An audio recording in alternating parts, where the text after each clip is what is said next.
All right, and we're back. I have no idea what happened. Then I'm gonna have to split this stream up into a part one and part two, um, just because I don't want to lose what we were talking about before.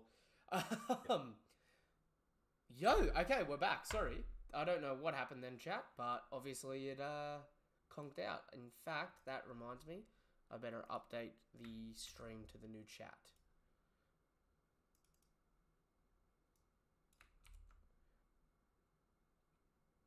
Maybe Newcastle or Australia just had like a bad internet moment. Yeah. Elstra. Couldn't put it past him. Right, we're back. Big smiles, big smiles. What were we talking about again? Punk records and the narrator thing. Records. Yeah, yeah. Yeah. Um, yeah, like I said, I think it makes sense for it to potentially be the narrator because I, with the way this chapter sort of goes, I feel like eventually Vegapunk's gonna pass away. And you know how I said, oh, if he's so smart and he can clone things, why doesn't he just make a clone of himself to survive? Yeah. Well, he's already done that, seemingly, with the Yeah. other Vegapunks. Yeah. He's just split up their utility, essentially, by making them focus on an aspect of his personality. So, Yeah. the way I'm seeing that at the moment is, do you know what there's a very good potential to have happen? Mm-hmm. The CP0 that comes here may end up only assassinating certain Vegapunks, even though their mission was to wipe him out completely. They may wipe out certain aspects and try to actually re-recruit certain aspects, maybe like the evil version with Lilith, Yeah. um, just to keep some semblance of it on the payroll. I could definitely see that. Which also, Um, like they could basically just like take out his like logic. well, they Yeah, could maybe his logic. Because get, I mean, like logic is like almost goes against evil, right? yeah, So like take out like his logic one, and then take out a couple of other ones, and then yeah, just leave him with like the evil one, and evil and the one that wants to fight. It's yeah, essentially craft. Yeah. the female the female trio of Vegapunks.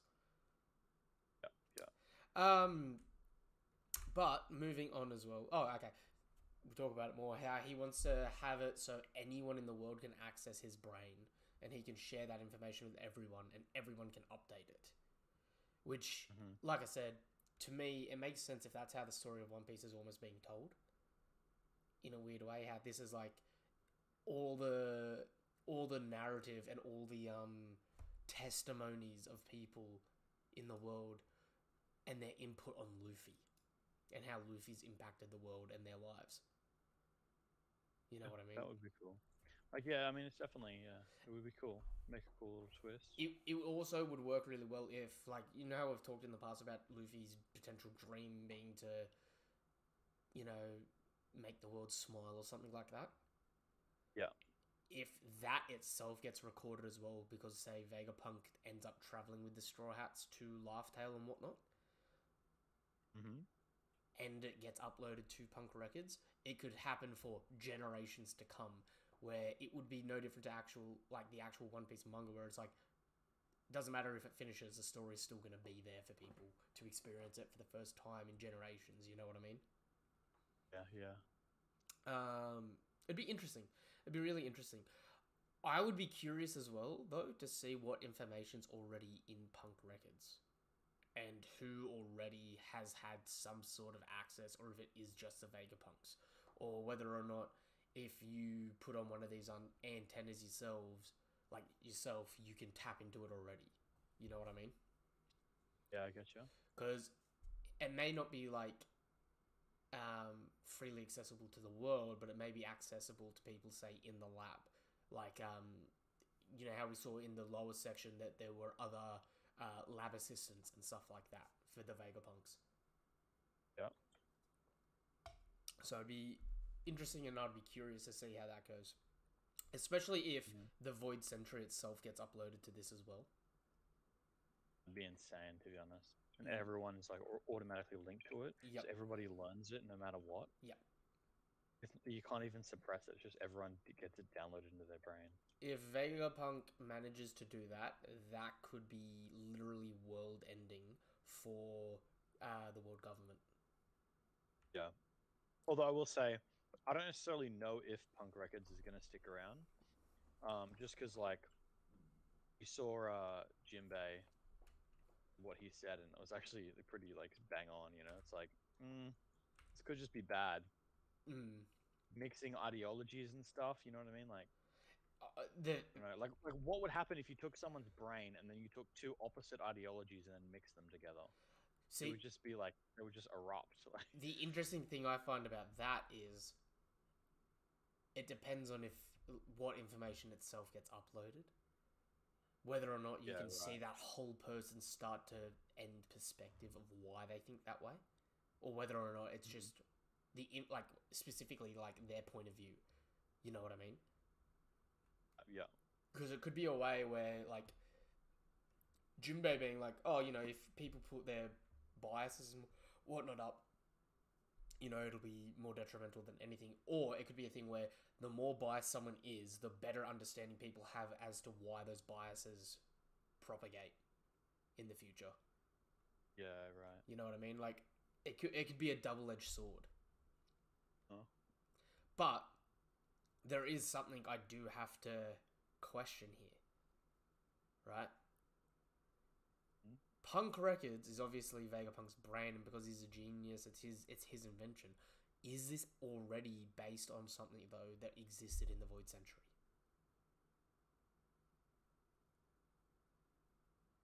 Okay, because basically, like all of these crazy. Yeah. Is there something I like think this that could be the final poneglyph almost? I'm not sure because I think it could very well just not be the case because like I mean he does have a unique fruit. Yep. That's like how he created this is with his fruit. But at the same point, So like the chances of that would basically be in the past somebody had that fruit and then they used their advanced technology to create this using that specific fruit. It seems like very niche. And then Vegapunk happens to learn about it and how they did it, does it see, himself. he may not even be aware that it already exists as well. It may just be something that by studying other stuff, it gave him the idea. And although it does already exist because of the Void Century potentially, it's not something that he may have created it himself without realizing that he was being guided by that tech in another way already. Because the reason I say this is, how we've been talking recently a lot about how Oda's and SPS's that devil fruits will be explained in their totality when a certain scientist shows up, and how everyone just assumes it's just going to be like it's essentially just got to be Vegapunk. Yeah. Well, notice how the closer we get to it, the more it looks like devil fruits are just unknown science. They're a lot less mystical now, even though they look really mystical. You know what I mean? True. I could see the situation where the brain fruit, being a devil fruit, already existed, say, in the Void Century or from the Ancient Kingdom itself. Essentially, history is doing its, repeat, it's doing its second time around sort of thing. Mhm. Where, like I said, all this stuff, because pretty much everything else we know that Vegapunk's working on at the moment has essentially already come from the Void Century. Which also, again, links into what comes up later with that giant robot having randomly attacked Merijoa 200 years ago. You know what I mean? Yeah. And the fact that even though Vegapunk's got all this stuff now, like Vegapunk, so say devil fruits are all man-made, but the better the man, the better they're made. Because say Vegapunk's missing a key aspect to it in some capacity. Because like he said, he was able to make a perfectly fully functioning Kaido devil fruit, but it was pink. You know what I mean? Yeah. True. is that because there can be no two of the exact same fruit for whatever reason? Or is it because he just is missing a component in how they're made in the first place? Similar to how he doesn't have like the energy source that the Ancient Kingdom have. Which, unironically, I actually do kind of have to ask, is the energy source that the Ancient Kingdom have just electricity? Like, I know that might sound a little dumb for it to be that reductive, but we did see NL bring an entire civilization from the linked to the Ancient Kingdom alive on the moon by just using his electricity to kickstart it. Fair point. But then, like, what would what are the pacifistas and stuff powered by then? Because I get like Frankie's powered by cola. Yeah. So it could be that they're just powered by some random crap. Yeah. They don't have to be powered by electricity if Frankie's powered by cola. But what is it then? I mean, question, like, what's Vegapunk's energy source? We don't know. I'd turn around and say fire. I mean, he did say last chapter that he worked on, or maybe not last chapter, but a couple of chapters ago, that he's worked on a few renewable energy sources, right? So, say fire or solar. You know Am what I I mean? making this up? Did they say something about like an eternal flame? Yeah. Vegapunk goes, the Ancient Kingdom had something like an ancient, they had an energy source so strong that we would need an internal flame to replicate. Right, okay. I'll look up this specific wording, actually. How about that?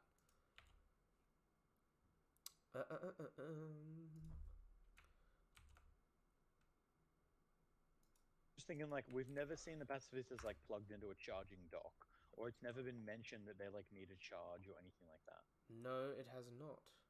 It seems, although it obviously just could be they need to get charged up, but it seems like they don't. Like they're just perpetually powered.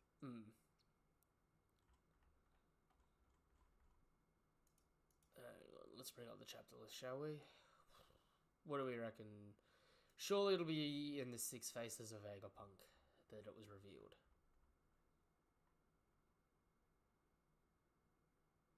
Here we go. The stairs are moving. New steps are sprouting out of the ground. What kind of setup is this? How's it powered? You could say the whole island runs on fire. After all, you can convert its power into any kind of energy. Doesn't that burn through a lot of natural resources? I'm always looking into alternate fuels. If only there was such thing as an eternal flame. So Vegapunk's power source is fire. And he converts it into other forms of power, essentially, to run his stuff. You know what I mean? But it would kind of make sense if it was fire, like a coal. Like they're still in like the coal age. They're making things out of like coal fuel. It would make a lot of sense. Yeah. Although there is other stuff that I'm starting to think about now, as well. Obviously, if you think about it practically, there's no way you could make Pacifista without being smart enough to think of electricity. But it's One Piece. Do you want to? It could just not be that way. You want to know a crazy thought that popped into my head today? I think that Laugh Tale is going to, unironically, be part of the Red Line. I think it's going to be the back part of Reverse Mountain, the very end of the Grand Line, or the New World, right? Okay. What we've learned is that the Ancient Kingdom that Laugh Tale, as far as we're aware, would exist on, right? Yeah. Was super technologically advanced, yeah? We've seen that people have been able to phase through matter because of those same technologies, yeah? What if the island of Laugh Tale is actually a giant open city built in to the back of the Red Line, but you can't see it because you've got to phase through the back half of the Red Line. behind Reverse Mountain. Okay. So you got to like phase through the rock. So using the road poneglyphs, they tell you the exact spot on the red line that you just have to sail your ship through the And you wall. just go through it like Hogwarts. Yeah. I could see that. And then once you get in there, I could also see potentially maybe part of like one of the three great trees in One Piece. So you know how you had like the Adam tree and the Eve tree and that? Yeah. I could see something like that where one of the roots is in there producing a natural daylight at all times in the city for Laughtale. So you got another place that's like perpetually light. You know what I mean? And I also think it's weird, interesting, funny that Reverse Mountain has a mountain where all the water goes against gravity going up, like up. Another thing that we know that the Ancient Kingdom had was anti-gravity.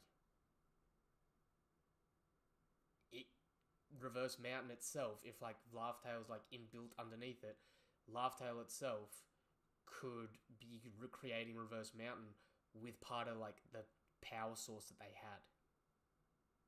It's like one of the byproducts. I don't know. Like, I need to reread Egghead. It's weird to say that I'm like, we're barely 10 chapters into this arc, and I feel like I need to reread the whole thing already. Because, like, all the tech that's come at us, it's like, it feels like so new to One Piece, but at the same time, we've got to sit back and we've got to go, this has all existed in this specific kingdom, and this, when we see this kingdom, all of these components, in a better facet, will have been present. You know what I mean? Yeah. So it like, I'm sort of starting to think outside of the box of just like, shit, how crazy is this gonna really be? You know what I mean? Which also, That's the thing is that like you know how I always say like a lot of anime get like really weird towards the end. Mm-hmm. One Piece has always been weird, so imagine what it's gonna get like at the end. Oh yeah, definitely. I mean, they got like one thing Oda said was if he was ever gonna draw another series after One Piece, he was gonna draw something to do with giant mechs. Oh, okay. And now I'm just like, dude, you just were spoiling the end of One Piece. You're already talking about like giant mech robots. Yeah. You know what I mean? Also, this pipe sticking out of this giant robot's chest or stomach, right? Looks like its giant spear in the panel you see with Vegapunk. Okay. You see what I mean? Like it's got like a giant white beard Naginata. Yeah. Um, So like someone's taken it and stabbed it with its own spear. yeah. Which would be interesting if like literally nothing could pierce the metal except its own weapon. well, I was gonna say The only way they actually like damaged it. this. Now and like they only did that like after it actually got shut down. Okay, I got a question for you here. What do you make of this? What do you make of this part of the story? Because To be honest, I think this is just like supposed to be building intrigue about the ancient kingdom and kind of getting us on the road. Because I think like if they just slapped us immediately with this is what happened in the Void Century, the world government was evil the whole time and all yeah, this stuff, it wouldn't really make as much sense. To be honest, a lot of what we've been seeing recently has been stuff that us as the fan base has already kind of known. yeah. And the Straw Hats are now learning about for the first time. It's almost like, I mean, it's giving us enough new information to keep us intrigued and interested every chapter. But for the most part, this is basically just catching the Straw Hats up to us. So And now, in the future, we can start learning some crazy out there stuff that we never thought was possible. see the thing that I'm looking at here is this giant robot that attacks. It happened 200 years ago, which co-aligns with the fishmen being regarded as people for the first time by the world government. Yeah, which I thought was like absolutely not correlated at all. I don't know why Robin said that. Well, that's the only thing that has been already established to have happened directly 200 years ago. Yeah. then the question is, how are those two things linked? Because they don't seem at all similar. Other than they said that it climbed up the red line, which means it could have come from there. Yeah. But I don't know that it did. But at the same point in time, we also know that there were two poneglyphs in Fishman Island 20 years ago. So, Okay. and we also know, you know, the giant shipwreck yard? Yeah. There could be other stuff hiding in there. I mean, the fishmen had Noah. You know what I mean? They could have more of these robots. But my oddity is what caused this thing to activate 200 years ago. Because what I could see having had happened is something happened 200 years ago, say, if this happened at Fishman Island, right? Although, if this did happen at Fishman Island, you'd think it'd be rusted more than it would be mossed over, because it looks like it's mossy. You know what I mean? I can see that. Yeah. But either way, right? Two things to note. First thing is it had already lost its horn 200 years ago when it attacked Merijoa, from what we're seeing here of Vegapunk's flashback. That's true, actually. I reckon something happened to reactivate its power source, or someone replicated its power source 200 years ago, and that we're going to have something relating to that happen in the story. But here's the thing: the attack that it didn't have enough power left, right?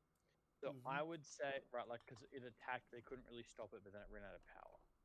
So I would say that someone didn't give it a power source, because I feel like it would have enough power. I think someone, like you were saying, reactivated its current power source. I was going to say something more along the lines of, if it, say, was solar powered, it got enough charge to start moving, and then when it started, like, attacking stuff and it, like, clouded out the sky, it ran out of power. Yeah, could be. But I think another possibility is the reason these two things could be correlated is, what if the fishmen defeated this robot on behalf of the Celestial Dragons? And why would the Celestial Dragons punish them? Well, no. So the thing is, 200 years ago, fishmen officially became regarded as people. Before that, they were regarded as literal animals. Oh, okay. Right. So it's like, say this thing awoke in Fishman Island and started climbing up, and the civilians are like, what the we got to stop this thing. By the time they get there to stop it, it's climbed up to the red line and started attacking Merijoa, and then say, I think the fishermen may have come to help defeat this thing, and because of that, the Celestial Dragons are like, these creatures are actually people. We should make them part of the world government. Kind of interesting that GMB doesn't know much about this, though. It could play an interesting part in the narrative. I feel like we're obviously going to get something really linked with this soon, but it's I think it's going to be hard, right? Because there's no clean, like, we don't have a lot of information from back then, so there's no clean spot for us to link it up with stuff. You know what I mean? Because, like, as far as we know, it could have just been roaming for 700 years and eventually made its way to Merijoa and then ran out. You know what I mean? I mean, there's a lot of weird shit that happens in One Piece. That wouldn't be the weirdest thing out there. It's funny. When we hear something like this, we speculate about it a lot, right? Yeah. Which is a very normal thing to do. Characters and stories never actually speculate around things. They just kind of go, oh, that's weird. Yeah. They just move on. They do give it the lack of consistent thought, sort of just like it is. The best you get is Robin saying, "Oh, that's the same time that the fisherman did that thing," which isn't even speculating on it because she didn't even say like, "Oh, what if they're involved?" It's literally just like putting more speculation in our brains. Mm. But also, we know that the Vega Force 1 is now built off of this machinery. Yeah, true. So, even if he hasn't fully done it, Vegapunk has mostly replicated this using his own power source. Which is, I mean, Vegapunk's impressive with the tech at the moment, I'm not going to lie. Right? But yeah, Like, man, I mean, I've got to say though, he's got the brain for it, you know. I mean, he did say he's already got like a a genius. superhuman intellect. Well, all the brains fruit allows him to do, as far as we're aware, is not More forget things information. he's already learned. Yeah, true. That is true. So it's just like eidetic memory. Yeah, he needs to still have like the intelligence to learn it. Mm. Which I feel like should Like be you know, part of like the fruit, but okay. yeah, like if someone dropped me into like an advanced physics class, I wouldn't even like learn anything. I Yeah. would just be lost the entire time. So yeah, Um, and then we get to the end of the chapter, essentially. CP0 has shown up. Mhm. I'd like to point out they've already destroyed one of the mechanical sea kings. yeah, I didn't notice that. Which one? The reindeer looking one. Oh, yeah, true, big true. So, I mean, good on the. I'm assuming that was just Lucci or something. You know what I mean? Just like a quick whoop, Yeah, boost. like yeah, Um, like oh, these things are attacking us. I'll destroy them all, and then he just smashes one before he gets stopped. mm, but I think this specific stuff here with Lucci is what triggers Kuma on the last page. So you get Stussy, Lucci, Kaku, and Seraphim Junbei.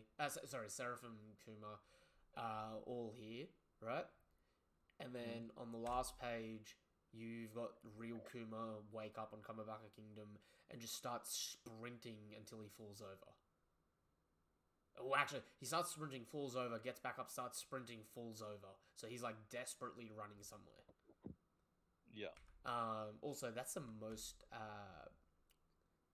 like dead ass. That is the most expressive I've ever seen Dragon. yeah, true. Like, it's weird not see like that's the most Luffy he's ever looked. That's the thing though, is like he's edgy as hell, but he cares. Oh yeah. It's just that he's like so like jaded that he can't express emotion normally. What I think this is, and this may be a reach, right? The arc opens by saying you can't completely remove someone's um, biology, right? Okay. Even though we've been told that they've done that to Kuma, right? We Right. also know that the pacifistas share a network in some capacity to share information, things like people's bounties and stuff like that. You know what I mean? Yeah. And I'd also like to point out Seraphim Kuma's here with Lucci when Lucci specifically talks about killing Kuma's daughter. The way I Yes. Right. interpret this is Lucci says we're going to kill Bonnie. Seraphim Jinbei hears it. Real Kuma can interpret that data through like the Pacifista network and is immediately like, shit, I gotta get up and I gotta go protect my daughter. Yeah. That's true. That's actually a really good point. Um, like I said, maybe that's a reach, but that's how I interpreted this series of events here. I think that's a fair call. Otherwise, I don't know why Kuma's running. Like I mean, it seems like yeah, that's the thing. So the only information that they have to go on is he'd be running to get to Egghead, essentially. yeah, Because like that's the only thing that we have to go on. If it happens to be that he's running for a totally different reason that we're just not aware of, then there's no way for us to guess that. yeah, So I think like we're supposed to believe that he's running because of Egghead, so we may as well just believe that. And if Oda wants to throw in a little twist and be like, "Oh, actually, this is going on," and we'll be like, "Oh, cool, Also, I love sure." that panel of Kuma hooked up to all the machinery Yeah, with like his face smoking, because that's Karasu there, and Karasu's a tall motherfucker. Like yeah, right. Karasu's not a short dude, Yeah, right? correct. And Kuma, like this reminds me of pre-time skip Kuma, Yeah, he like towers over people. towering over people, looking in dominant. Like he looks like actually just badass Terminator monster. I love it. Mm-hmm. I absolutely love it. But yeah, we also get the part of the chapter where Vegapunk asks Luffy to take him away from Egghead. Which, if that's the case, and Vegapunk's going to travel with the Straw Hats, I've got to ask, which Vegapunk do you think it's going to be?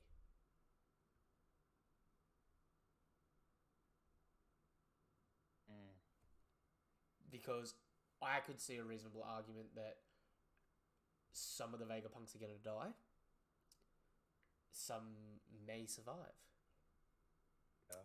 And I think it'd be really interesting if Evil One like pushes one of the other Vegapunks in front of her and like survives, gets one of the other ones killed because they're evil. Like, I could definitely see that happening. Um, Also, though, it makes sense for Vegapunk to come with us because think of it like this, right? We we leave here, we go, um, say to Elbaf next, right? Mhm. Because Vegapunk may know that the last poneglyph's there, considering he went to Elbaf. yeah, I'm just saying, like, I'm just saying. The Giants have been up to some shit. I mean, they took the books from O'Hara. O'Hara literally traveled the world trying to study the poneglyphs. You know, there's some fair stuff to go there. And then like I said before, if we go from there to Elbaf, from Elbaf to Laughtail, and Vegapunk is able to be present and like just give commentary on everything that we don't understand from a scientific standpoint. You know what I mean? sure, that would be good. Yeah, yeah, So it's like we go there, we get the narrative of like Robin's talking about the history while Vegapunk's talking about like the practicality of the history yeah. through both of those arcs. I feel like that could be very very important. You know what I mean? Especially if Elbaf is a pretty quick arc. And it would be cool as well because like Vegapunk might know some of the people and Which, I mean, realistically, what probably would end up happening is Vegapunk would be like, "Oh, you got to go see this person and do this. We've got to be really respectful. They almost didn't let me in to see them last time." And Luffy's just like, "Oh, that's just Hashuden. Hey, dude, what have you been doing, you loser?" yeah. You know what I mean? And like Vegapunk's like, "You can't say that. They won't. As you used to be. They won't let us in." And he's like, "Do you want me to beat you down with one punch again?" Like, it could be something dumb like that, you know what I mean? Which would be very, very Luffy, you know what I mean? Yeah, yeah, for sure. And I think the funniest thing about that as well is imagine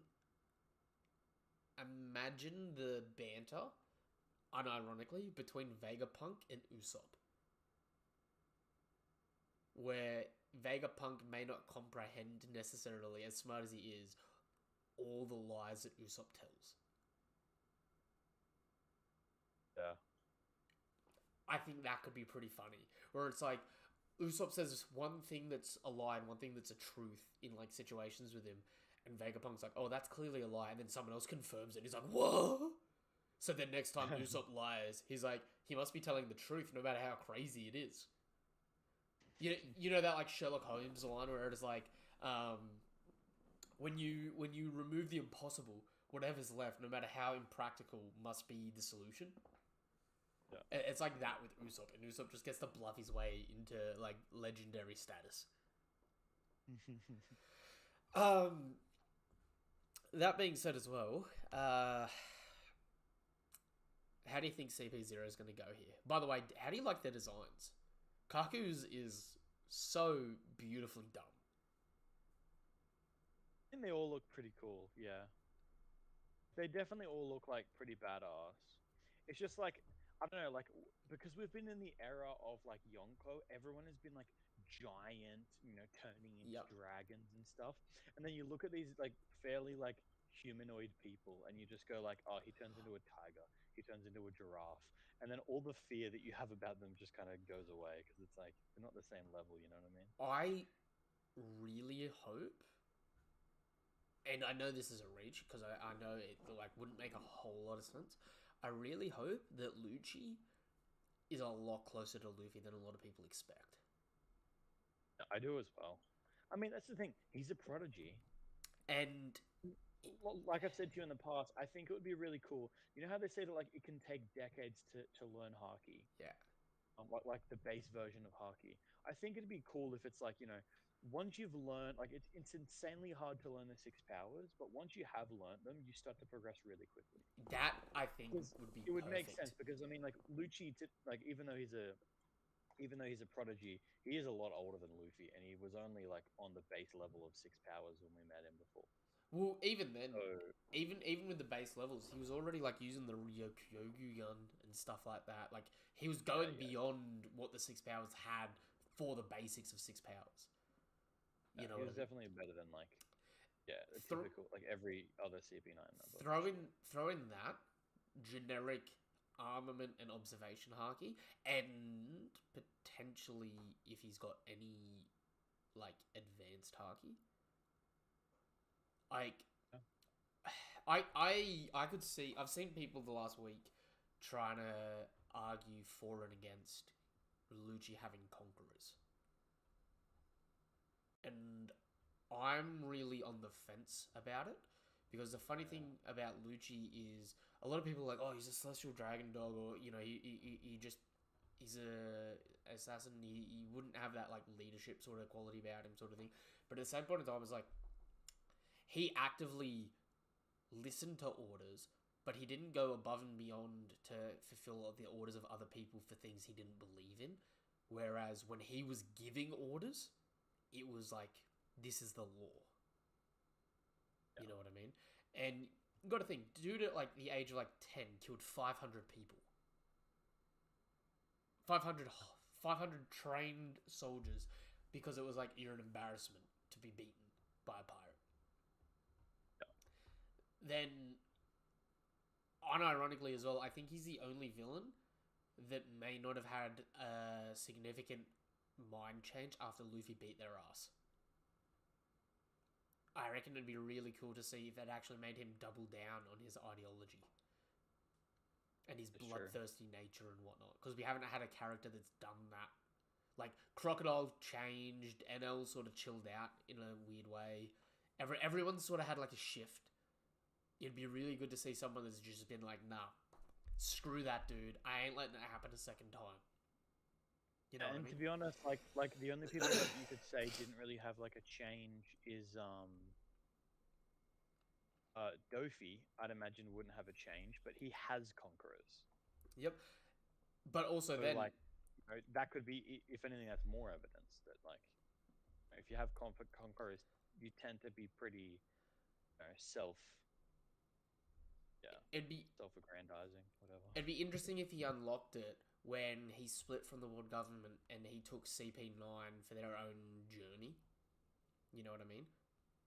And then by doing that, that's what ended up getting him to come back into CP0.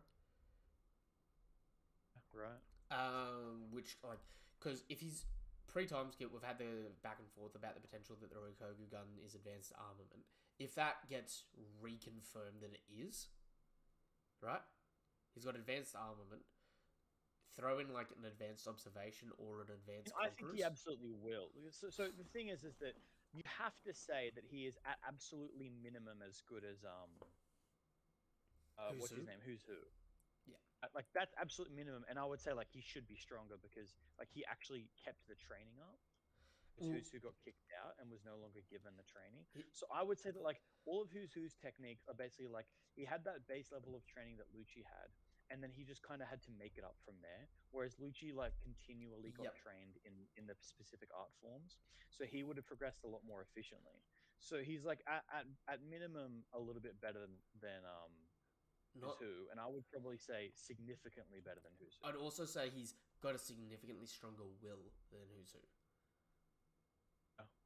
Oh, Which leads me to he's also fought like the last 10 years of One Piece. All non-canon movies have essentially been like Rob Lucci and Sabo have been fighting. You know what I mean? Like, right, how many yeah, times have we had that plot dangled to us in some yeah, capacity? true. I mean, Right? hey, like last time we saw Lucci, he was at the Reverie, right? He was at Marijoas. So it Mm-hmm. would actually be pretty interesting if he was there during the Sabo thing and he's actually the one that fought Sabo or something like that, you know? Could be interesting. Could be interesting. Um, Also, like we forget, like they're assassins. Like they're designed specifically for their attacks to kill. Yeah. You know what I mean? Um, and I hope, I hope. I've been desperate to see Paper Bodymaker return with Observation Haki, and Oh my God. we know he's got it. If he doesn't use it, I call bullshit. Yeah, seriously. Because to me, right, like if you had good Observation Haki and you were as good as Paper Body as these guys are, no one hits you. You're a Logia without a Devil Fruit, Yeah, that's true. right? Imagine, oh mate, imagine this man, right? Someone punches him post time skip, right? He paper bodies and he slips around while transforming into his hybrid, and then like those fangs, like fang pistols that Who's Who was doing. Yeah. He does that, but he bites onto you and physically bites you while doing the pistol. So he like pierces you and then shoots the shockwave through you. Yeah, that'd be pretty nice.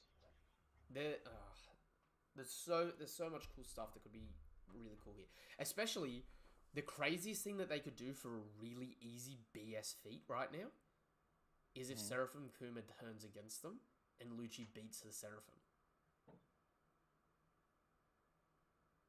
That would be a really overpowered but also a very easy visual indicator to be like, that's how strong he is. I mean, so the thing is that like we still don't really like. I don't think a Seraphim can actually fight Whitebeard head to head. Oh no. Oh Or not Whitebeard, Blackbeard. I mean, like they're yeah, losing. he was They're like all losing. well, like yeah, he was like stressed, but he just like blocked the dude with his hand, and he was like, oh wow, this thing can actually like Yeah. hit me really hard. Like You he was shocked at its strength.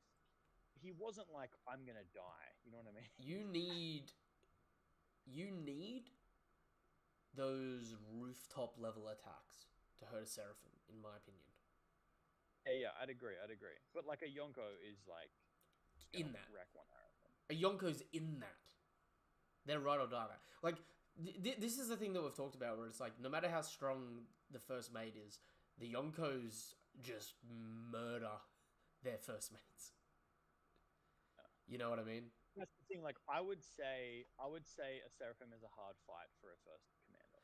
I would say a Seraphim is a first commander, like actually like a first commander level character without their consciousness. If that makes sense. Like, I don't know. It's hard. It's hard. It depends on how they match up because the DNA thing's really important, right? But it's like the Warlords were already in that commander range, and then these things are like slightly better versions of that. So it depends because like, I mean, shit. Give it a bit of time. The Mihawk one may actually like low key be at like a Yonko level on its own. But yeah, when they grow up, for sure. it's They grow up and like practice and train. If they can get haki and advanced forms of haki and all that stuff, like yeah, yeah. like dude, could Their you? potential is definitely absolutely insane. But at the same point in time, at the moment, it's like these are tough, like really tough fodder for new characters. If that makes I mean, they're sense. taking out basically any like when you think about it, we're saying that they're like match for like level like first division commanders. Yeah, There are only so many first division commanders, and they're all in Yonko crews, and they all hang out in Yonko territory. So essentially, these things are undefeatable outside of Yonko territory, yeah. which is ridiculous. Or outside of freaking admirals and top vice admirals, maybe some CP0 members. Hmm. It'd be interesting. It'd definitely be interesting. I still really want to see one of these things take one of the pacifista lasers point blank. See how much damage that does to one of them. Yeah, that would be cool to see. Because that would determine whether or not Frankie can par with these things or not. In which Yeah. case, if Frankie can, I'm not worried about the monster trio. Like, I know a lot of people would be kind of like, I feel like there's a camp at the moment that thinks Sanji either dog walks them or gets dog walked by them, and there's no safe in between. If that makes sense. Gotta say as well, it would be really cool to see Frankie take one down, and then Vegapunk see it, and Vegapunk looks at him and he's like, "You took down my greatest creation with my own creations." Yep. You know, like you took my technology and beat my own technology with it, Yep. and then just become like super impressed by him. It'd be pretty cool. Also, dude, if Vegapunk comes with them on the crew and he sees Frankie's tech, Yeah. they may have like a really good team up. Yeah. You know what I mean? I mean that's the thing, right? Because like Chopper has already expressed interest in his medical knowledge. So Chopper could get some upgrades just off screen in terms of like his rumble balls get better, or just generally like just even medically wise, like he just gets better as a doctor. And then also you could have Frankie getting better with that tech as well. So Ifrit, he could actually like off screen improve a lot of the Straw Hats. Ifrit Jambe, low diff queen, yeah? And Sanji was like, if I used my rage suit, I could have literally just walked you. You know what I mean? Dude, what if Vegapunk is like, oh, the raid suits that, like, oh, you've been altered by Judge, have you? Oh, that's interesting. Yeah, but his improvements could have been done better here and here. What happened to like the biotech suits that you guys need to facilitate these? And Sanji's like, oh, I destroyed mine. And Vegapunk's like, oh, well, why don't I just make you up an upgraded one real quick? And he makes him a better version of the raid suit. And then that way Sanji doesn't feel like, oh, this is Germatech, right? But at the same time, he gets that boost, and it actually looks sick. A little less Power Ranger, a little more suave. I mean, like we were saying, it'd be cool if just like his normal suit was a raid suit. Yeah. He just yeah, because the thing is like he's covered. I mean, he's got long pants on. I mean, not this arc, but normally he's got long pants on and he's got like shoes. You know what I mean? You literally can't see anything except for his hands and his face. So he could just be wearing a whole body raid suit that just Dude, doesn't protect his face. imagine the bullshit that would happen if Vegapunk was able to do the anti-gravity better later on, like, because you know how he's like a bit limited with only being able to do it at Egghead.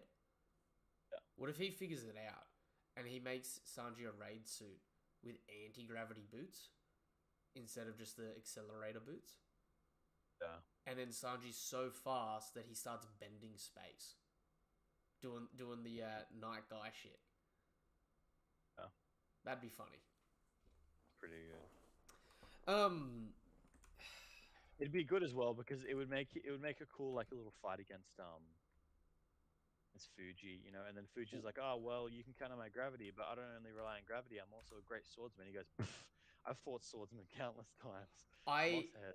I would love it if Sanji's got like the abilities of like the new. So okay, do you know what? That'd be actually funny. Like you know how like a lot of people like Sanji will fight Kizaru, and like I would love to see that. Right? Do you know what'd be really funny? Sanji can move faster than the speed of light, and Sanji has anti-gravity. So what does Sanji end up getting stuck doing? He runs past Fuji, blitzes past Kizaru, and then gets stuck fighting Green Bull, the bigot. That would be funny. And it's science versus Mother Nature.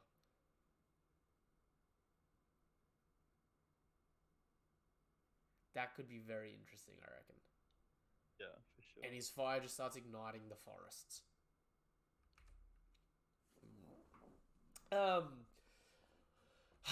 We're on break, aren't we? As well, or not? I think we're on break. Hang on. I've got a sneaking suspicion we're on break.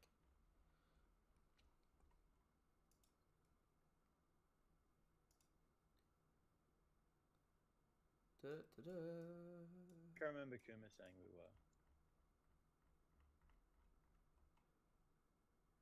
Yep, break next week. Big sad. Big sad. What are your predictions for next chapter? Just more of the boys, I guess. More of the boys? Do you reckon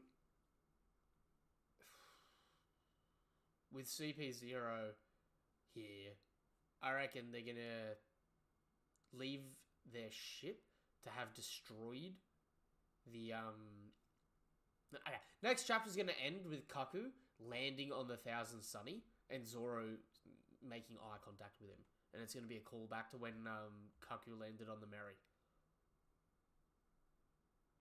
I can see that. As for what happens in the main story, Vegapunk's gonna talk about how CP's it. Also, sorry, one thing I needed to talk about that I sort of glossed over. Vegapunk talking about he's got something for Bonnie. That's true. Can't blame Bonnie for wanting to kill me. It's a good thing the weapon she grabbed happened to be a failure. Oh, speaking of which, I understand that you folks were in Wano recently. Were recently in Wano. Alright, wait, hang on. Where is it?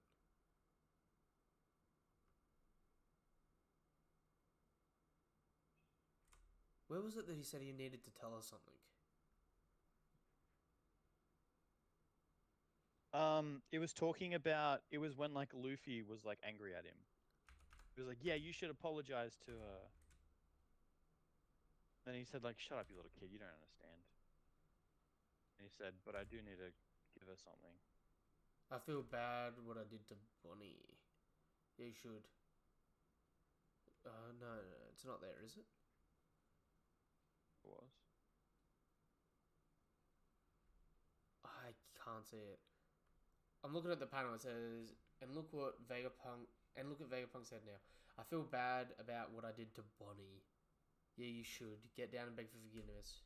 Oh, what would you know about? Oh, okay, it's on the next page. There is something I need to give to her. I've got a feeling that Vegapunk's going to give her Kuma's last will and testament. Because I think, although you can't completely remove Kuma's emotional instinct to protect her, I think Kuma is gone now. My reasoning for this is Kuma's words pre-time skip specifically saying, "You will never see me again."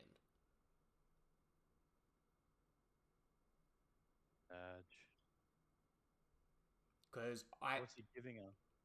I think he's giving her a message to be like, "Don't hate anyone. I did this because I needed to protect you." His final message, basically. Yeah. I wouldn't like that. I want to see Kuma more. Kuma's the sickest. I mean, I do not disagree in the slightest. And with the way the chapter ends, I've got a feeling that like actual Kuma's body is going to try and show up here. Because one thing that we forget is this Kuma still has the paw pads. So he can teleport. Yeah. He could just blip his ass over to Egghead, seemingly. And he's just there. Yeah. Yeah. Which also means, like, depending on what happens, the revolutionaries can show up on this island at any moment.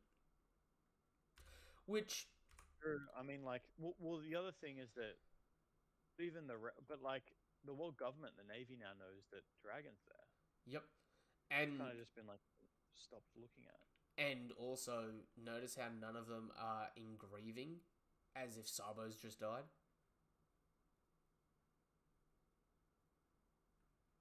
It's true, actually. So even How would they know though?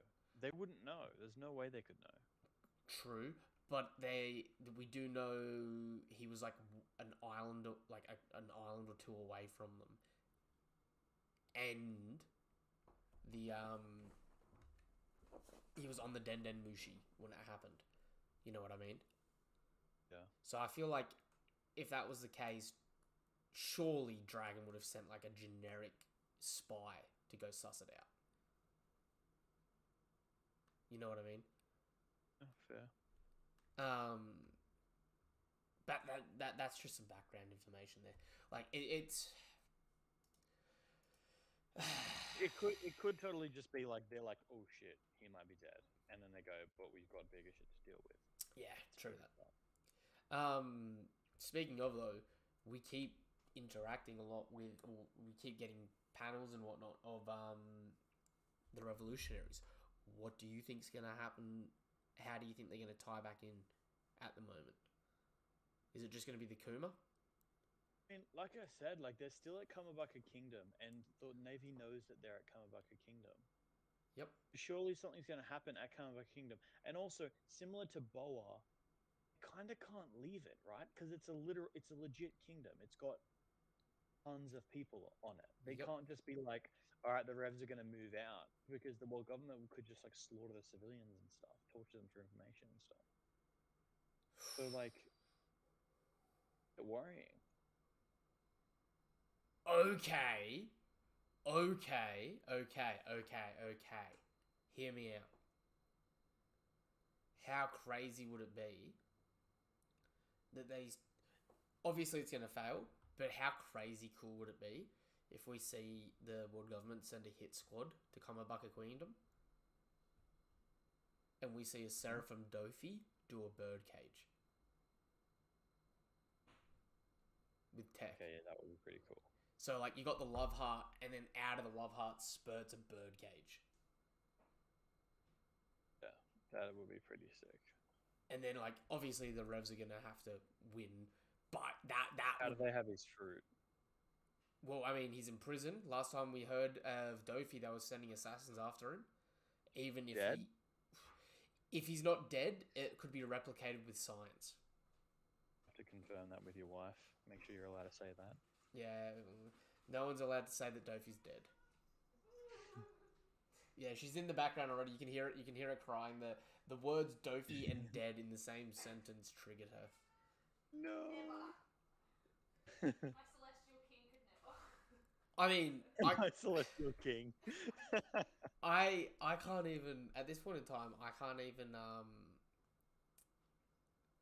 even say that he's got like the narrative safety in the story, because you know, remember like years ago I'd be like, oh, you know, Law and him, like he has more information on Law and Law's fruit, so he'll probably come back in the final war.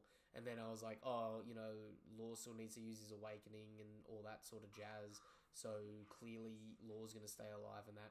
And then the whole bullshit with the Blackbeard pirates fighting Law happened, and now it's like anyone can get that fruit and fulfill that narrative role, and all these plot points that were keeping him safe are now sort of just like can be fulfilled with other people.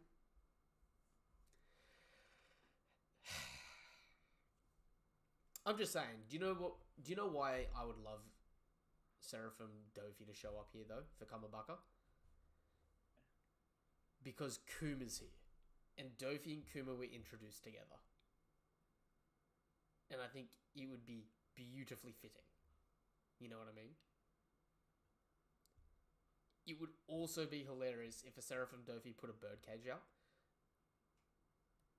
and PX0 just uses the paw cannon to just blip him away.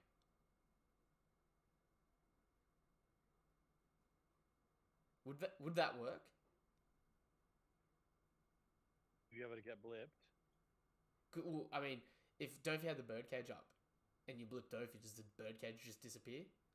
Or does it like or does it rip up the ground and cause a shit ton of damage because you just shot the birdcage at the speed of light?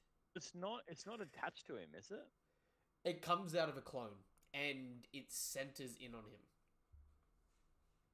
But like once he's cast it, doesn't he can move around freely and it doesn't like It removes to him.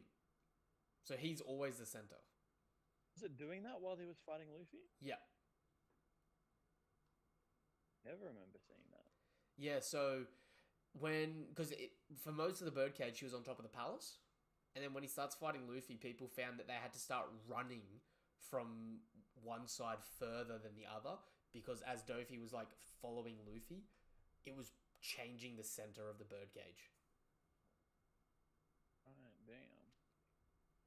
Birdcage is broken, man. It's a cool but dude. Being a civilian, knowing that you can't beat Dofi, and just like playing the long con game of like, yeah, I'll survive the birdcage. I'll just keep hiding until it gets to the point where you're like in a 1x1 square meter radius with Dofi. It's just like, ah, shit. Yeah, I mean, that's the thing. Like in One Piece, it's like if you're not somewhere close to the people you're fighting, you've just got absolutely no hope. Even if you are somewhat close, a lot of the time it's still like you've got no hope.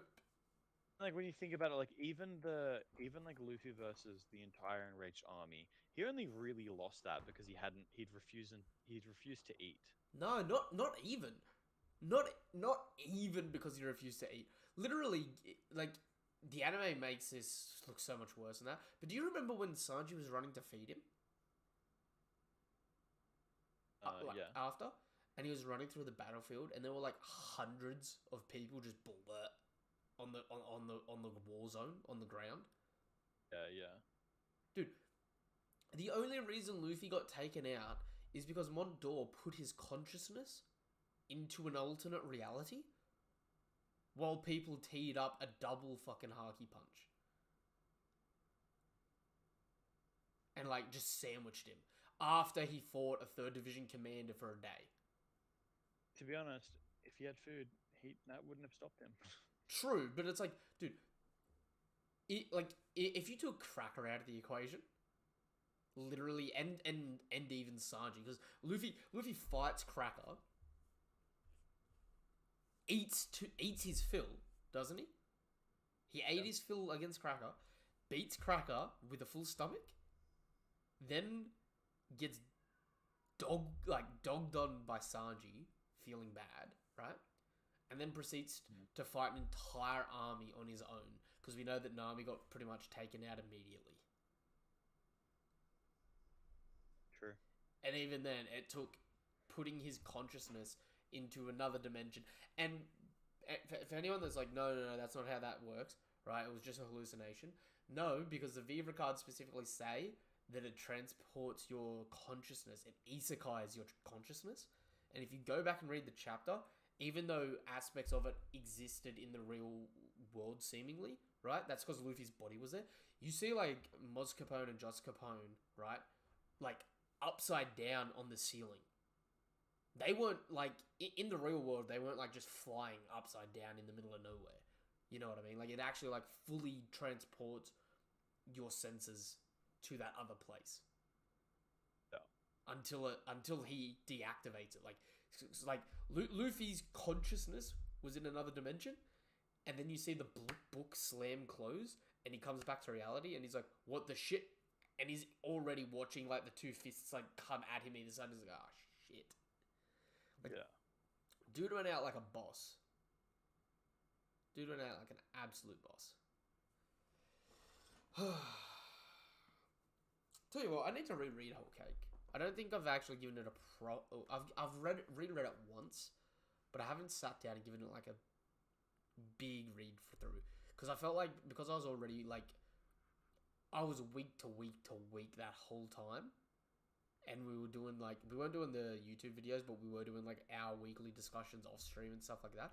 I felt like that arc I overanalyze so much, and I need to like reread it in a point where I can just turn my theory mind off and just enjoy it.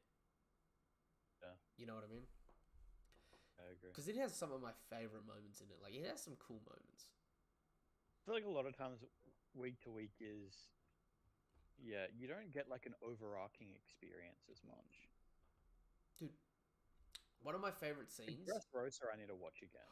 Oh, dude. It just felt so slow and kind of boring that, like, to be honest, like by the time the arc ended, I'd like forgotten that the Colosseum was even really a thing. Like, it If felt like a you- whole nother arc. If you went back and watched that in bulk, or read that in bulk, It'd be a lot better, yeah. dude, it's one of the best arcs. I love it. Reading it week to week was kind of like... Reading it in bulk in hindsight, especially on hard copy, when you can just sit down and just, like, pump out a few volumes and that, and it's like, shit, that was a really good arc. When you can go at your own pace, and you don't have to sit there for 3 weeks waiting for Leo the Tontata to do something, it's really good.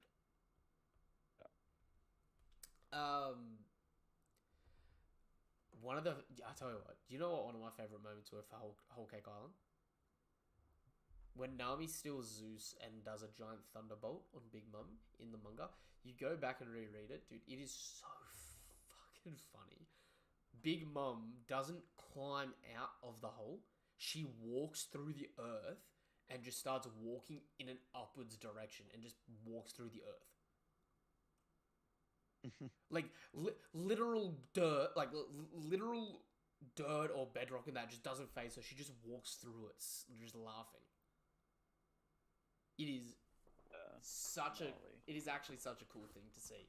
Actually hyped Big Mom so much in Whole Cake. Oh, dude, they gave her the... Ridiculous. They gave her the gas just to give her the kid treatment.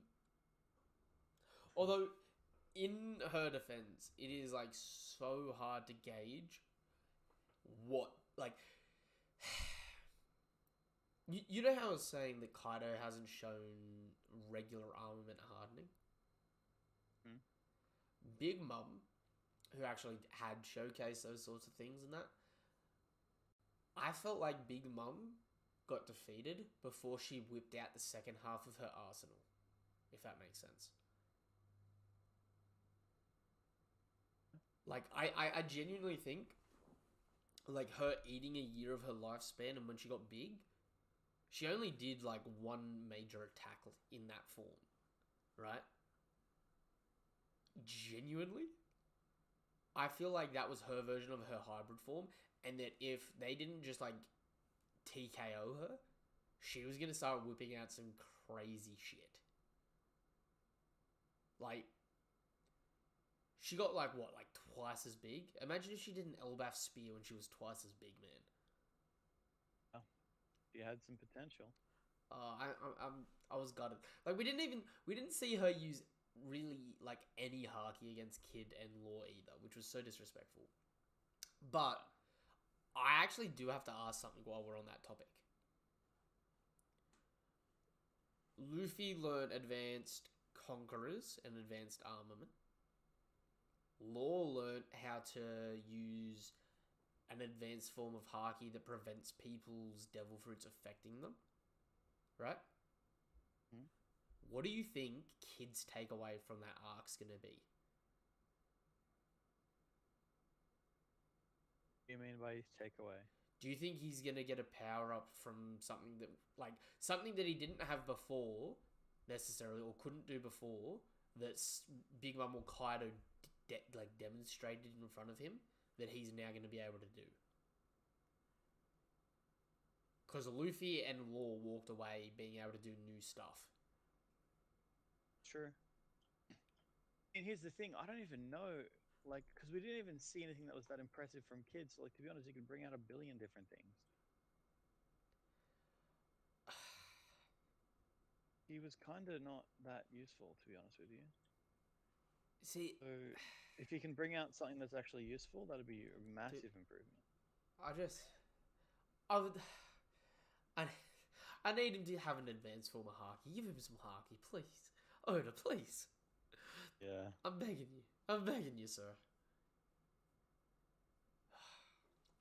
Although, I tell you what, that would be interesting if the man with the burn scar that Kid was looking for is Saul, and Kid heads to Elbaf, and then after this arc we head to Elbaf. It'd be really interesting, actually, if we had a Luffy vs. Kid arc on Elbaf. True. Be cool. Like, Kid comes in like Vegeta, just like, screw you, I'm the strongest. It was me that took down Big Mom, and I was gonna take down Kaido. You got in my way. I would have kicked your ass too. And they have like a full blown, just like one-on-one duel. That would be cool. Although I gotta say, like, I don't know if Kid's worthy, to be honest, after his showing. Like I said, if he starts whipping out all this, it's like the Usopp versus Luffy fight. Yeah. You know what I mean? Where Kid comes off hard and strong and just starts whipping out this and this and this and this and this and this. And it's like, shit, he's doing damage. He might actually get this. And then Luffy just like... Shut down. Living in the name of... Beat down. Man just absolutely thrashes him. I feel bad because I really want Kid to be so much stronger. But it's like, dude... Even Law's crew now is looking OP compared to Kid's crew. And it hurts. Here's the thing. I wanted him to be stronger, but I wanted him to be, like, way, way stronger, to be honest. So did I. Like, the problem is, if he was a little bit stronger than he's showing, I would actually be kind of annoyed because people would be arguing that he is strong, and I would be like, I just don't see it. And it would be, like, a bit of a point. Like, you know, I feel like we'd get into arguments where you're saying that he is strong, and I'm like, he's just not. And so I'm glad that he was as weak as he was, so that at least it's like indisputable that he's trash. The problem is though, he's still really strong. Like low key, outside of Ace, he's probably beating every second division commander, no problem. First division commanders, second up to in the story. Like first division commanders, I can like that's sort of the range a lot of people are like sitting in right now. You know what I mean? Like, here's the thing though. Here's the thing. What did he do that even tells you he can beat a second? It would be the railgun that literally was overpowering Big Mom. Was it? Because it didn't really do much, did it? Well, it didn't pierce her or burn her, but he shot it. He shot it once, and she was completely pinned, right? In terms of physical strength, right? We know that Big Mom physically is as physically strong as, say, like Gear 4. We saw her literally stopping Gear 4 punches with her forearm. You know what I mean? So this thing had her completely pinned. She couldn't move. True, but Gear 4 was like Cracker. True, but Gear 4 was also what was like messing around with like Katakuri. But that's Future Sight Gear 4. Yes, but this is also like... Gear 4 was getting absolutely mollywopped by... But this is also a kid that, even though he doesn't have Future Sight, has the ability to assign magnetism to you and then potentially shoot this thing. What did that ever do? Other than like stick her to a wall for a bit, and then she literally just ripped the wall off. Which I honestly think, based on the strength of One Piece characters, like basically everyone could do that from all along. Okay, I would say the big thing about this, right, is that railgun technique, and I can pull up the chapter if you want. Also, he had to charge that railgun technique, and that was his awakening. And as soon as Law and Kid started using their awakening, they immediately started commenting about how tired it was making. Well, it wasn't his awakening though. That's the thing. We don't know because he only used it once he started actually. Well, he was using his awakening to assign people. You know what I mean? Yeah, but I don't know. Like, I feel like it was kind of like implied that it was his awakening. I mean, like every attack, like that was his big move, whereas Law's big move was his awakening, and from that point onwards, they were like only ever actually doing anything significant. Here we go. 1038. Big Mom versus Kid and Law, right? So she's coming in. She's been beating him. Law does a shock wheelie. Oh, that's just when Kid does the bull, so it'll be the next chapter. Because the railgun itself, like, and I'll find the exact chapter so you can pull it up, right? There it is with the maze cannon. You got the assign. You got the mother of misery. All right, so it's the end of 1039 and the beginning of 1040, right? At the end of 1039, he doesn't charge it up. He just makes the gun, and then just immediately like him and Big Mom just like have a monologue, and then he just immediately shoots it, right? And it's called Damned Punk. Yeah. Yeah. But then if you look at the beginning of chapter 1040, so he's shooting the big laser, but you can see that there's actually a projectile that he shoots, right? We didn't see him use it in this capacity, but I would say if there's a projectile that he's shooting that's causing, like, that he's, like, using to, like, launch you, and that, like, big laser is actually just, like, magnetism working on this object, right? I would say that this attack could be more powerful and hit people that it otherwise wouldn't if he assigns it. If that makes sense. So, like, Possibly, I guess. But I mean, this was like literally his big move that he said he had up his oh sleeve. yeah, oh yeah, yeah. Which, I mean, like, it wouldn't be a difference if he did need to assign this or didn't, if that makes sense. Because he was still hitting Big Mom no matter what. Because Law like distracted her for him to line up the shot. You know what I mean? Whereas, like, say this was Katakuri, and Katakuri was like doing the liquid body to dodge, right? If he did this attack and, say, assigned it to Katakuri, even though Katakuri dodged, the attack would hit, because even though he's dodging, it would move to the dodge, if that makes sense. Yeah. So, like, this still could be really powerful, sort of thing. But yeah, he shoots him. They have a whole monologue, and, like, everyone's like, oh my god, how's Big Mom so good? And Big Mom's, like, completely pinned, but she's still, like, at near well full health. You know what I mean? Yeah. So, like, it's not doing what I would say is a lot of damage to her, but it has completely physically over-dominated her. If that makes sense. Mm-hmm. Then he, like, talks a bit more shit, and then, like, follows through with this, like, doubling it up, essentially, just saying, like, damned punk again, and then just proceeds to just shoot her through everything this time. You know what I mean? Like, he shoots her through the whole island. Yeah. So, I mean, I would say the impressive thing about that attack is that it completely overpowers Big Mom physically. You know what I mean? I feel like you could argue Cracker is more impressive in many different ways. I would say no, considering Gear 4 was able to break Cracker's biscuit soldiers with their haki, right? If they were wet. No, while they were dry.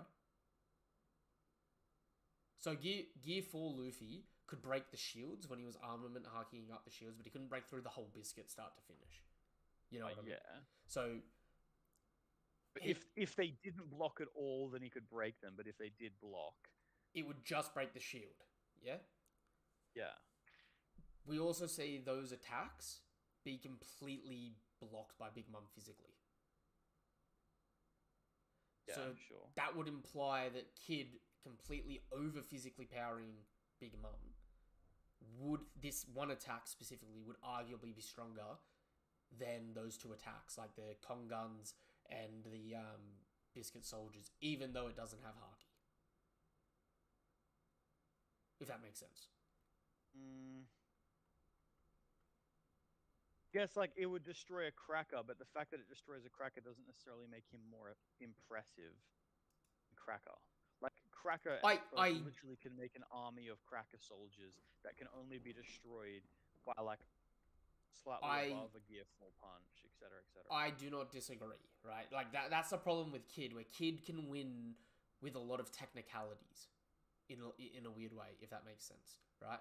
Because we literally have not a single haki feat from the guy. You know what I mean? Yeah. But in terms of, like, his devil fruit, right? So look, based on Kid's showing, if I could pick one of them to have on a crew, I would pick Law.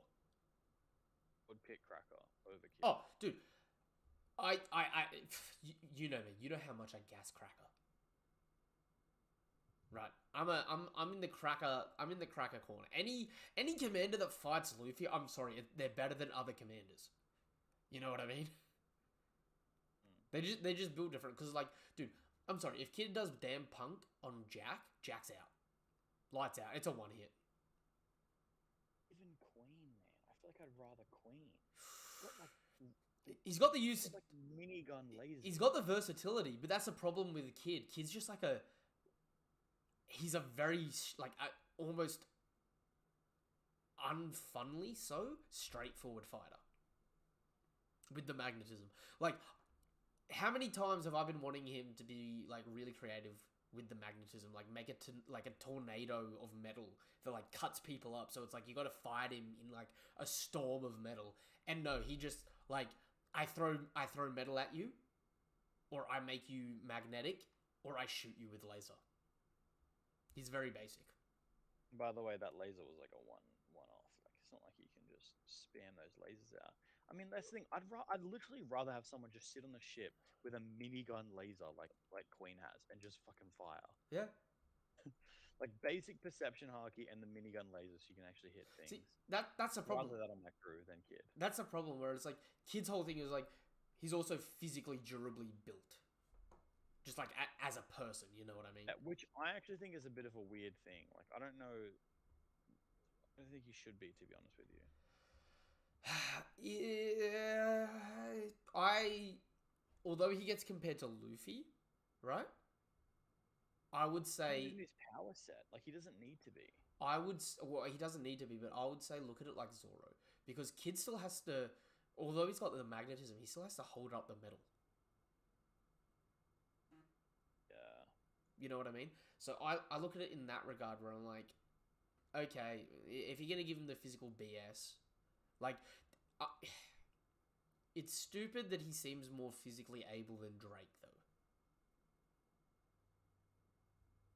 You know what I mean? Yeah. Like, I mean, I don't know. I just don't know why he's like physically able in general. Like, I feel like Zoro's thing is just like, oh, if you just want to train really hard, and what else can you do? And like, you know, the thing is like Zoro, he would only do his 1 million kilo bench press after he's done his 1 million sword slashes in the air. So that thing what they do, they just like slash the air over and over again. He would do that first, and then after that, he's like, "Oh, well, I still want to work out. I guess I'll just lift 10,000 tons above my head." Yeah, I'll just do some casual, you know, some sit-ups, some push-ups, and a 5K run, just the healthy stuff. Yeah. See, that's the problem. Like, that's why I really want some haki from Kid. You know what I mean? Because you know what would be really cool? If he's like big up, like even if it's his big upgrade, right? You know how he does this laser? Why does he have to shoot this from himself? Why couldn't he just make these? Yeah, and just have him fly around in the air. Yeah. Like as if he doesn't have like some final form where like he just gathers so much metal that he has like 5 of these things flying in the air, plus a giant mech body and mech hands. And I was gonna say he can make non-magnetic things magnetic, right? As if one of his final forms wasn't like he handcuffs you. He makes either one of your hands different poles and stuff like that. Yeah, right. Where he's like a tricky fighter. Like, he's more like Law in the sense where it's like his power's basic and he's a big brawler, but it's like you have to be prepared to just like you're not going to be able to fight normally against him. Yeah. You know what I mean? Honestly, that would be perfect if he just handcuffed everybody. Yeah. Ooh, dude, one of the things that I thought would have been really cool is if, say, like, Big Mum had Napoleon and came in for, like, a big overhead swing, right? In the follow-through, he magnetizes her foot and her hand together. Right. And then, like, follows through with, like, a giant fist. Like, a giant metal fist that just, like, pounds her. And then, like, he like... As if Kid isn't doing Superman punches, where he's like got giant metal fists, and every time he punches you, he's just launching you for kilometers. You know what I mean? That is true. Yeah. I don't know. I love Kid in concept, Kid in execution, specifically in his fighting. I'm like, dude, Oda, Give me the reins. Give it to me, man. I'll set him up, man. I'll make him look good. I'll make him look great. You know what I mean? That's the thing. I think like the difference is like I thought Kid had potential to be loved, but I never loved him. I was like waiting for him to do something cool and make me go, yeah, he's sick. Because here's the thing, I love Magneto, and therefore I love Kid's fruit, and I love his design because I love steampunk designs. But he just didn't like. He should be like the kind of character that like really appeals to me. But I was just kind of like waiting for him to do something, and then it didn't happen. It would have been good. I really wish Kid just got a little bit more love. Because the problem is though, right, the way, like I said, the way I look at him, right, I can see him beating every second division commander, and I can see an argument for him beating certain first division commanders, or potentially even all, right? But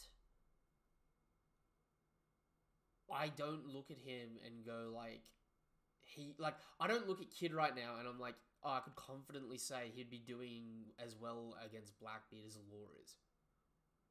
That's the thing. Is like narratively, I could see him.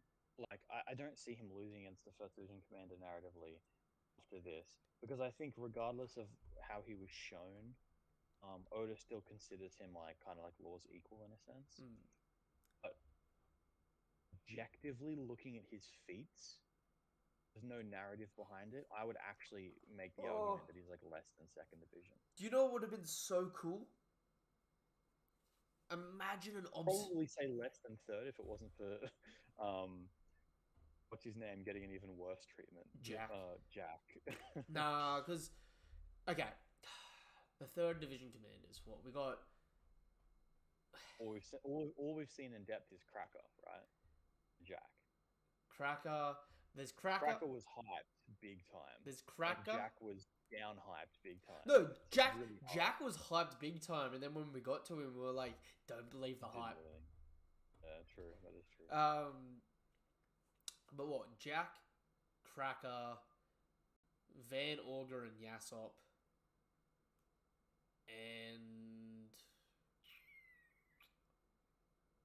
Jozu. Yeah, Kid's probably beating all of them. I think Kid's. I mean, narratively, yeah, he will. On technicality, if he was 1v1ing all of them, he wins on technicality, right? Like Cracker, right? Cracker's just like, no one's ever hurt me in my Biscuit Soldier before, and Kid's just like, oh, I can sense that you're inside one of these Biscuit Soldiers. You make it an arm and it's annoying. You say you don't like pain, right? And he just like magnetizes him with one of his crackers, and then just does. You know how Luffy shot him through his other crackers? Kid just does that with the magnetism and just drags him through all the other crackers.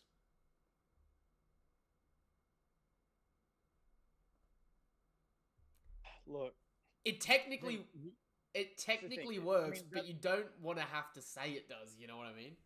I think these arguments are like Law just swaps them over water and they drown. Yeah, you know what I mean? Like, yeah, it's fair. I don't know. Kid was overpowering an amped Big Mom, to be fair, here. Because this is also not just Big Mom. This is Big Mom powered up with a year of her own soul. She was bigger. She was stronger. Cool. Do you know what I just feel like hyping Kid is just copium, to be honest. Do you know what I would have loved to see in hindsight now? Imagine the Haki feat, observation-wise, where, like, Luffy's on the top fighting Kaido, right? And, like, you know how Kid was, like, so full of himself, right? When Law and Kid beat Big Mom and they'll, like, have that, like, few moments of rest where they're like, if Luffy beats him, we'll take him on. Yeah. Do you know what would have been really cool for, like, a minute? Just a minute, just a red hot minute, right? When they all sense that Luffy's voice is gone and Kaido was about to descend, do you know what would have been really cool? If Kid just got up, exhausted as anything, and just screamed, right? if I'm going down, I'm taking you with me. And you just see him use his observation haki to sense Kaido on the ceiling, and he assigns Kaido with the bottom of Onigashima, just pulling him through the ceiling, crashing down, ready for a face up, only for Luffy to get back up and drag him back up to the roof. That would have been cool. Sure. I don't know. I feel Still, honestly, I still go really hard on that idea of Luffy should have fought Big Mom. Yeah. Kaido was not Luffy's fight at all. Big Mom absolutely was. Like Luffy literally entered the Grand Line and instantly made an enemy of Big Mom, and literally never made an enemy of Kaido until Law just came up and went, "Hey, let's go take down a Yonko," and Luffy's like, "Okay." Which Law's making a plan to take down Kaido and Kid having personal grudge against Kaido made a really good matchup for the two of them to take on Kaido. Exactly. And it would have been even... It also would have made more sense, in a sense, because you could have just had Kid doing shit with like the magnetism and Kaido's club. And then you could have had Law doing the whole piercing the dragon scales with a pass-through thing. And then you would have had if you're fighting Big Mom, which would have been mad, because it's like, your lightning doesn't affect me. I have Fire Fist too, blah, blah, blah, like all those narrative things. Do you know what would have been hot? You know how Law's got that antibacterial curtain that we saw where he defends against a Thunder Bagua? Yeah. Dude, imagine if Kid is like, I can't remember the name of it, like the Gundyria Assault or whatever, where Kaido does like the Gatling with the club strikes. Oh, yeah. Dude, imagine if he tried that against Kid, and Kid's just like magnetic shield, and the closer Kaido gets to hitting him, the more he's like slowed down and repelled away, because Kid turns himself into a magnet. And he even though the club's metal, and it's like, even if it wasn't metal, he could assign... You know how he could assign things a magnetic pole? He could just make it so you can't physically hit him. That would have been cool. I miss the potential that Big Mom and Kaido were going to get back up and do something. Yeah. I also miss the like you were saying, the premise of Luffy versus Big Mom, because Luffy beating a Yonko one-on-one was going to be impressive no matter what. But if everyone knew that Kaido was slightly stronger, so Kaido going down in like a 2v1 in a team setting is like, it's impressive but a little less impressive as well, because no one person did it. Yeah. But I mean, here's the thing. They could have changed that literally in a chapter. They could have literally just had Big Mom treating Kaido like a kid, because she is like his elder on the pirate crew, right? And then they could have said the whole, they could have had the whole line of like, "I literally gave you your fruit." And then she could have, they could have literally said, someone could have mentioned the whole, if it's a one-on-one bet on Kaido, and she could have just like gloated and been like, "Yeah, the only reason they say that is because they count me and my homies as 3. Ooh. Or she could have just turned around and said, "Yeah, they only say that because no one's ever seen me eat 10 years of my life." Yeah, true. Right? And, you got limited years. Say, like, because what? Like, Big Mom, if she sacrificed a few years, like, okay, this is going to sound bad, right? Kaido is better than Big Mom in Haki. We've seen Kaido showcase better speed feats, better observation feats, more and consistent advanced conquerors and advanced armament feats. Right? We know Big Mom's capable of a lot of them, not all of them, but a lot of those same feats.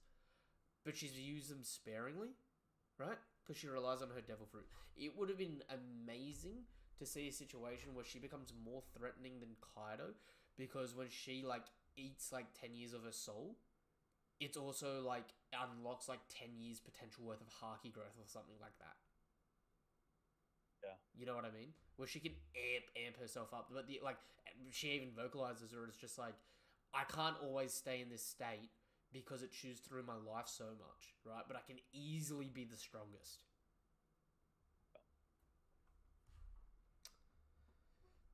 Big Mom was cool, man. She was a joke, but she was cool. She had so much crazy shit going on her. True. Like, I genuinely think she went out way too early.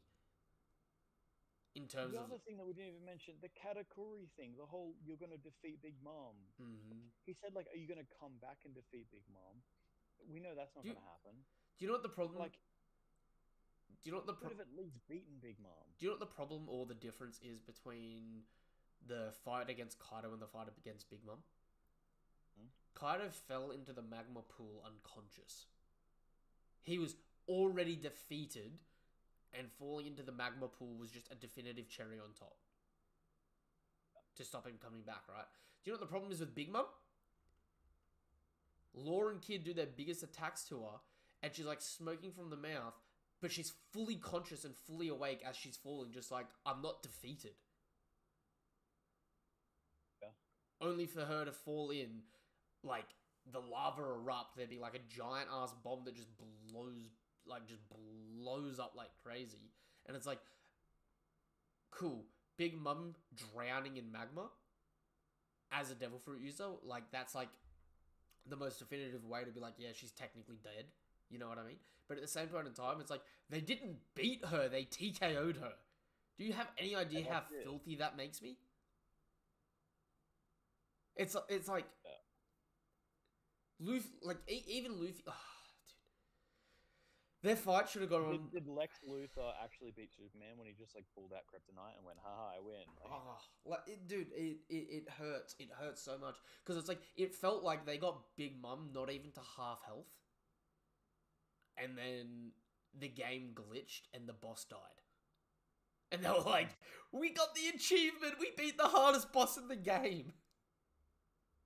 You know what I mean? It's like, no you didn't! Fuck off! You did the nothing! only thing that I'll say is, like, Law right now seems like real confident, and he's like, no, I grew from that shit. I'm like, I can fight a Yonko now. Yeah, and good on him. Good on him for growing so much. No, But at the same point in time, you're still showing getting that carried by your understanding devil is fruit. relevant. He's still Yeah, definitively, like, I love it. I love how he's not afraid to just pull out his awakening off the cuff. But it's like, okay, you unlock the ability to not get done in by, like, sugar or people who can, like, affect people's bodies with their devil fruit. It's like, that is a huge buff. That really is. But at the same point in time, it's like, bro, you watched the Yonko fight. You actively sat there and watched and went, there's people that can now use conquerors as armament, and there's levels to armament, and there's ridiculous levels to observation. As if you don't, like, take a week to sidebar and go, I'm gonna train this shit off screen. Yeah. You know what I mean?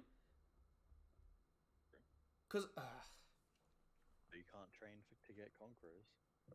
I mean, at this point in time, like, I mean, Kid can. Kid's got How conquerors. bad would it feel though? Like if you want to be really strong but you don't have conquerors, and you just like give yourself cope, and you just say, okay, you know what? It doesn't actually matter that much. I don't need to be able to knock out 100,000 people. I'll just be really strong in like a one-on-one, and then you find out that it can be used as armament, and you just go, oh yeah, okay, so I just am weak. Like, Dude, there's just no hope. how did we get no Haki clashes? Like, no Conquerors clashes. Like, we got Conquerors armament clashing, but how did we get no, like, Haki, like, Conquerors Haki burst clashes this arc? Especially for Kid. We had Luffy and Kaido, didn't we? Not with their it was Conquerors. Luffy and Kid versus Kaido, didn't they? At the start on the rooftop. Nope. Didn't Kaido do a big burst of Conquerors, and then Luffy and Kid cancelled it out, but it wasn't like as big. Nope. I feel that happened. That never happened. Does not exist. Bullet and Luffy did something similar in a movie. Remember that, but what about Kaido? Kaido never did it. Like I remember us analyzing it and talking about how like Luffy and like even though it's Luffy and Kid together, like Kaido's was still bigger. Did not happen. I'd love it if it did. I shouldn't have such a strong memory of it. Dude, that's because your mind is saying, like, this should have happened. This should have been what literally, like, that should have been the round 1 bell. You know what I mean? If he's gaslighting me. Dude, the whole rooftop fight should have been Law versus... If it was playing out how it did, right? It should be Law versus Big Mom and Luffy versus Kaido, and Kid versus Kaido and Big Mom bouncing between. You know what I mean? It's like, dude, see, I love how good the fights were, but at the same point in time, like, imagine how dynamic it would have been if, like, Big Mom was down below, Kaido was up top, right? And it's like, Kaido hits Kid so hard through the roof that he goes flying down to the fight with Law and Big Mom. He gets up, starts fighting Big Mom with Law for a minute, gets Big Mom into a position where Law can do some attacks, and then Kid's like, I'm going back after Kaido, and just takes off. And it's just like a bunch of, like, swapping in and out with each other. That would have been so much more chaotic and so much more interesting, I think.